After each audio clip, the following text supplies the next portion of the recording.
Samson never considered himself a jealous man.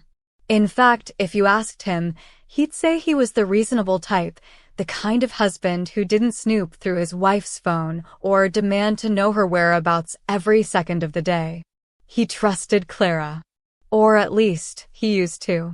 The doubt slithered in quietly, the way a snake creeps through a crack in the wall. It started with her promotions, 3 in less than a year, and the subtle way she stopped talking about work. At first, it was just small things. A hesitation before answering his questions. A quick swipe to clear a notification when he walked into the room. Then there were the gifts, an expensive perfume she claimed was a company incentive, a new watch from a client. Samson hadn't questioned any of it, not really. They were struggling, and Clara bringing home extra cash should have been a relief. But it wasn't. Not when those gifts didn't match their lifestyle. Not when her once simple work trips started stretching from overnight stays to week-long getaways. And now, here he was, alone in their silent apartment, staring at the open laptop Clara had conveniently forgotten to close before leaving for her 3-week conference. The cursor blinked beside a message notification. A man's name. Mr. D. Samson's thumb hovered over the trackpad. His heart thudded in his chest, too loud for the quiet room. He shouldn't click it. He should shut the laptop and walk away. But the message preview flashed again. I can't wait to have you in my arms again, just like last night. The air left Samson's lungs. He clicked the message. And with every scroll, every sickening line of flirtation, every detail about their romantic getaway, the world he thought he knew cracked open, piece by piece. I know you can't wait to see what happens. Please like and subscribe to this channel as I take you on this journey through Samson's ordeals. Now, back to the story. Samson didn't move for a long time. The laptop sat on the coffee table, the screen dimming before slipping into sleep mode, as if the betrayal written all over it deserved a rest. His mouth was dry. His hands were trembling, but his mind was an eerie blank. It didn't make sense. Clara wasn't the cheating type. She wasn't reckless. She wasn't the woman who would throw away 10 years of marriage for what? Her boss? Mr. D wasn't just some coworker. He was the same boss Clara had once described as like a father figure. The same man who'd given her those sudden promotions, who seemed unusually invested in her career. Samson swallowed hard. Was it about love or money? They weren't rich, far from it. His job barely kept the bills paid, and Clara's new position had become their lifeline. Was she doing this for them? For their future?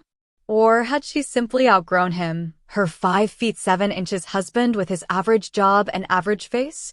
His mind spiraled, painting grotesque pictures of Clara in some luxurious hotel room with her boss, the same boss who could give her the life Samson never could. The room felt too small. His skin too tight. Before he knew it, he was grabbing his keys and walking out the door. The old bridge wasn't far from their apartment. It was rusted and creaky, arching over a dried-up river that hadn't seen a proper rain in years. But it used to be their place. The one Clara said reminded her of the bridges in Paris, even though Samson always joked it was more rustic than romantic. Now, standing there alone, the joke felt like a cruel memory. He gripped the railing, staring down at the trickle of water below, wondering how something could be so empty yet still pretend to flow. That's how their marriage felt, moving but hollow. The idea of confronting Clara gnawed at him. He imagined calling her, asking why. Why him? Why lie? Why now? But every version of that conversation ended the same way, Clara breaking down, Samson losing what little control he had left. So he didn't call. He just stood there, his knuckles white on the rusted railing, while his mind fed him cruel images of Clara and her boss tangled in hotel sheets. When he finally turned back for home, the sun had long set. The bar was an accident. At least, that's what Samson told himself when he ordered the first drink. And the second. And the third. The place was dimly lit, with sticky floors and a bartender who didn't ask too many questions, the kind of bar where broken men went to disappear. That's where he met Jade. She wasn't loud or pushy, just a quiet woman with a cigarette behind her ear and a knowing look in her eyes. "Rough night?" she asked, sliding into the stool beside him. Samson chuckled bitterly. "You could say that." Jade didn't push. She just sipped her drink and let the silence stretch. And maybe that's what made him talk, the quietness of her presence, like she was giving him permission to break without judgment. He didn't tell her everything, but he told her enough, that his wife was away, that he wasn't sure if she loved him anymore, that he felt like a failure. Jade listened, twirling her straw between her fingers. When Samson finally stopped talking, she tilted her head. "You ever think about getting even?" The words hung there, a dark suggestion. A door Samson didn't know he wanted to open until now. He didn't answer, but when Jade slipped a piece of paper with her number onto the bar, he didn't throw it away either. It happened 2 days later. Samson didn't plan it. One minute he was staring at Clara's untouched side of the bed, and the next, he was texting Jade. She came over that night. But the moment she stepped inside their apartment, everything unraveled. Jade's eyes landed on the wedding photo, the one of Samson and Clara, all smiles and promises, and something shifted in her face. "Wait," she said softly, stepping closer to the picture. "Clara." Samson's heart stopped.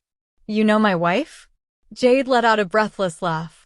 "Yeah, we used to be friends." The world tilted. Of all the women in the city, of all the people he could have chosen to self-destruct with, he had invited his wife's old friend into their home. Samson staggered back, his mind spinning. Jade's voice cut through the shock. "I can't do this," she said, grabbing her purse. "I didn't know it was her. I'm not about to sleep with my friend's husband." But she didn't leave. Not yet. Because when Samson, broken and drunk, told her what Clara had done, about the boss, the messages, the lies, Jade stayed. Not as a lover, but as the only person who knew the truth. And just like that, Samson found himself with a new secret. One that felt just as heavy as Clara's betrayal. The days blurred into each other after that night.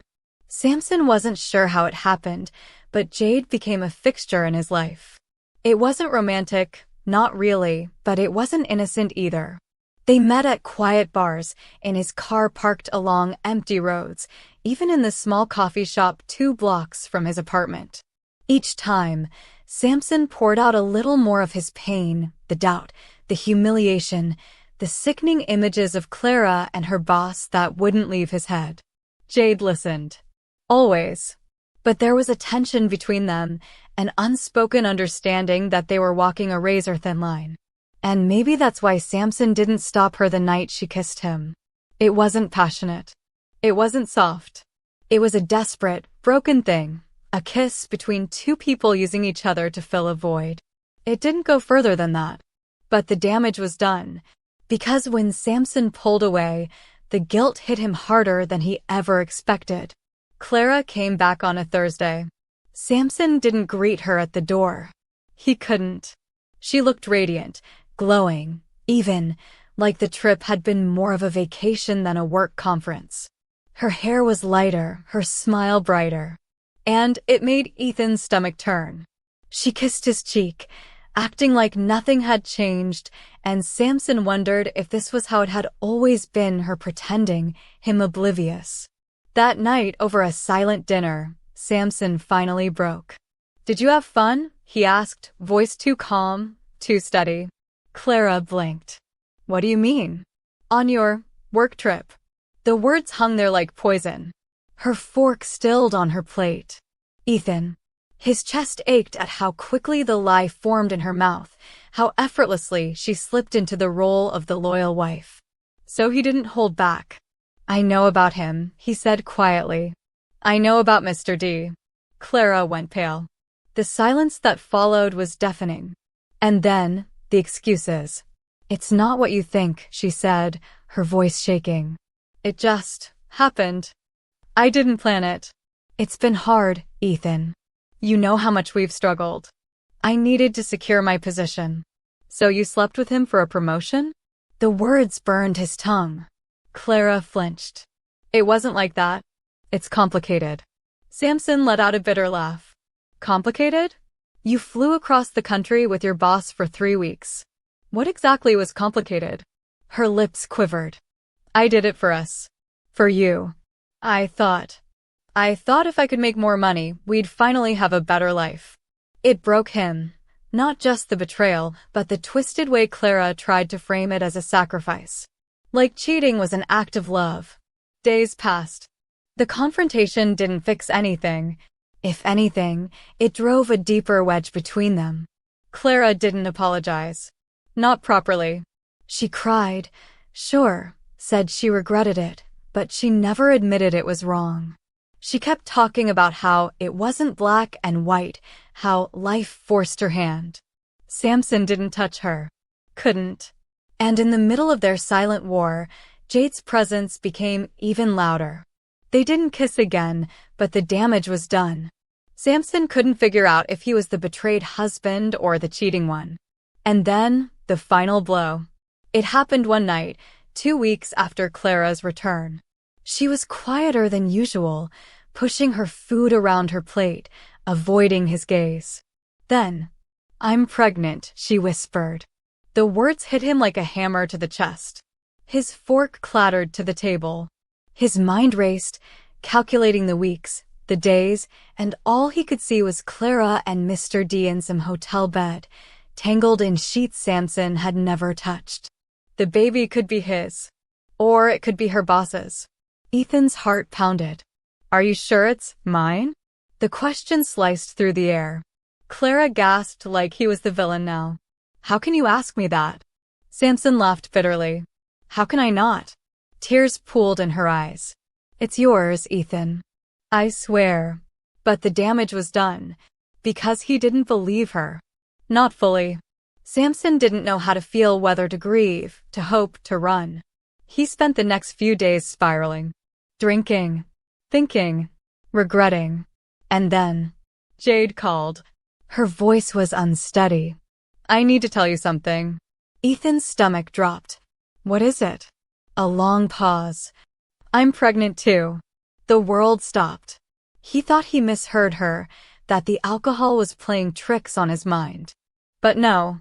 Jade's voice was clear, steady, cutting through the fog like a blade.